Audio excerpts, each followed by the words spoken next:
কেন পালন করা হয় মহাশিবরাত্রি? অজানা তথ্য চ্যানেলে আপনাদের সকলকে স্বাগত জানাই। শিব মহাপুরাণ অনুসারে এই রাত্রেই শিব সৃষ্টি, স্থিতি ও প্রলয়ের মহাতাণ্ডব নৃত্য করেছিলেন। পৌরাণিক মত অনুসারে মহর্ষি বেদব্যাস দাপর যুগে শিবপুরাণকে 18টি ভাগে ভাগ করেছিলেন।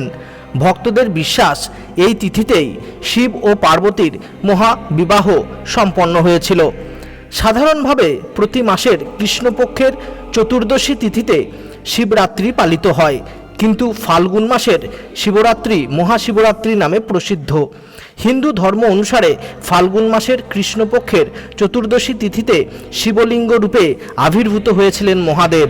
এই ব্রতে ভক্তরা শিবলিঙ্গে দুধ নিবেদন করেন এবং মোক্ষ প্রার্থনা করেন। সারা রাত ধরে চলে ভক্তদের প্রার্থনা।